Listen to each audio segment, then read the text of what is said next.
Hello and welcome everybody to another puzzle challenge video at chessuniversity.com. This is Ryan Murphy and this is our second puzzle of this week, so we're still in the under 1000 category in terms of difficulty for these tactics. You can see in the position in front of you, we have it oriented from Black's point of view. That means it's Black to play and win.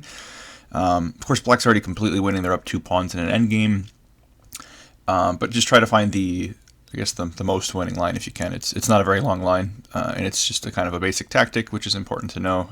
And as always, everyone's free to comment the solution either on YouTube if they want, but if you want credit for rewards points on Chess University, I recommend that you follow the link in the description and comment on that post. So, as I usually do, I'm going to take you through the game that led us here. This is the game Yang against Feuser from an online tournament on chess.com.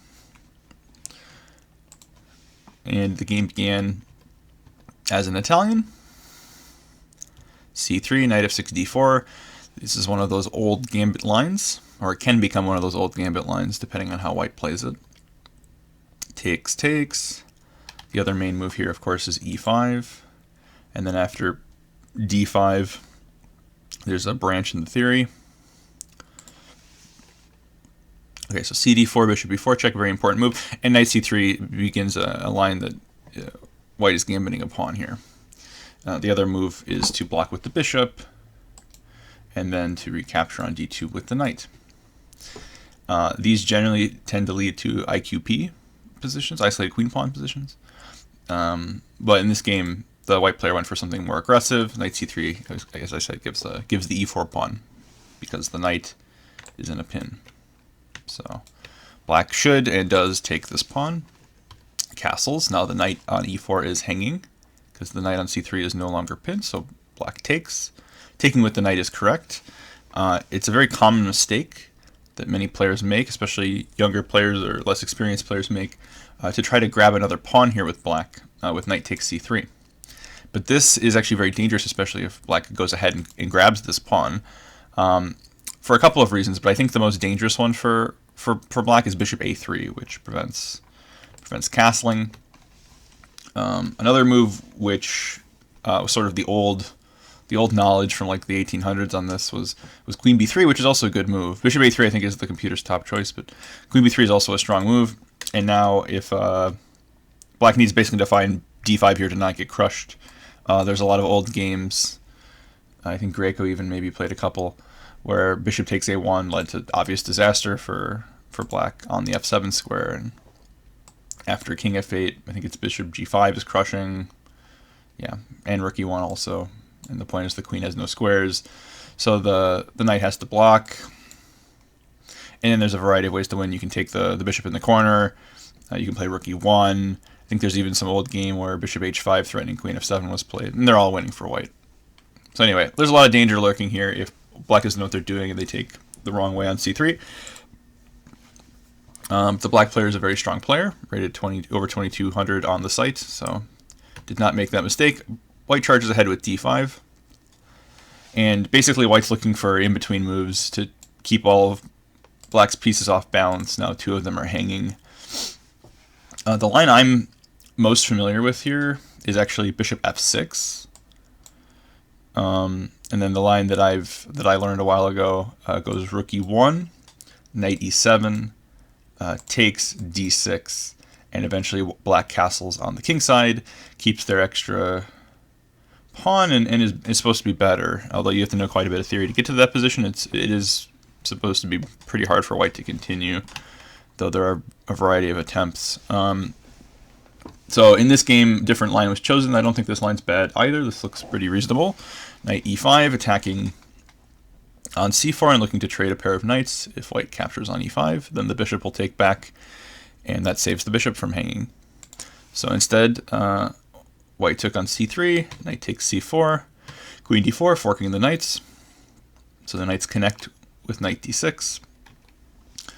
I mean, there's alternatives here too. Black could castle. Should also point out that queen d4 attacks the g7 pawn. So castles was possible here, giving up one of the knights, then saving the other knight, and not losing g7. But knight d6 was played. Queen takes g7. Queen to f6.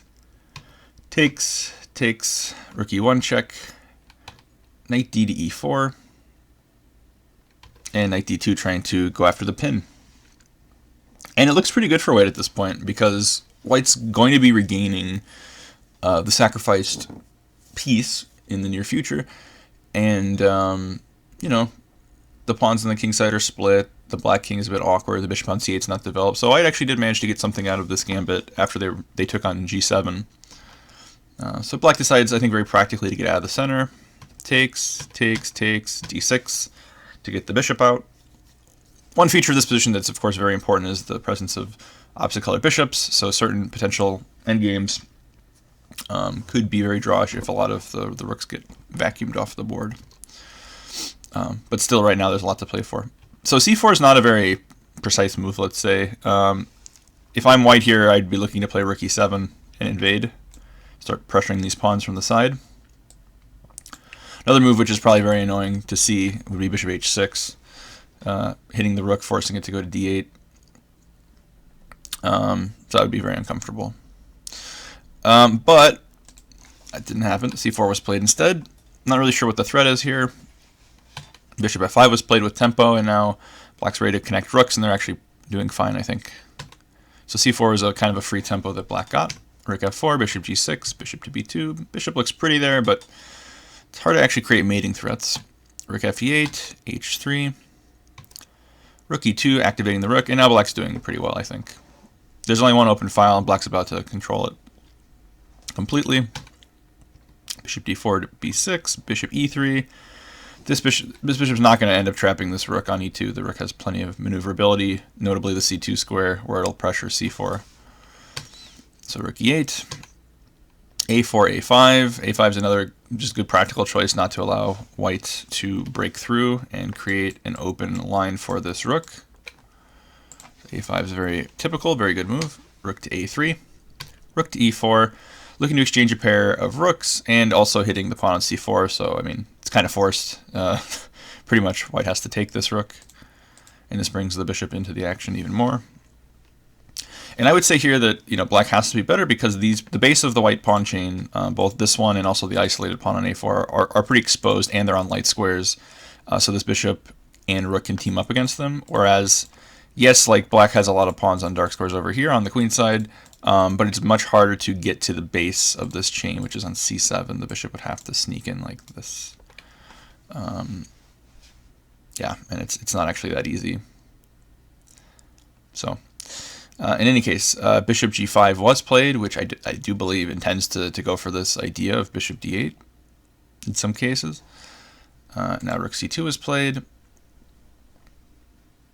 Rook to e3. Should point out here that this move is no good because rook c4 protects the pawn on c7. So rook e3 played, rook takes c4 protecting the bishop, f3, bishop takes pawn, bishop f6 threatening mate with rook e8, but that's prevented by bishop e6, and now simply white has won 2 pawns for nothing, and we're about to reach our tactic. So bishop d8 doesn't threaten anything at the moment because it's protected by the rook. King f8, bringing the king into the game. And now we have our key position here. So once again, it's black to play. Try to find the best move you can. And as I mentioned earlier, I'll put the link in the description for the official post where you can put what you think the answer to this puzzle is. And if you get it right before we post our solution 24 hours from now, you'll get credit on your Chess University account towards future rewards. So thanks for watching, and I'll see you guys tomorrow.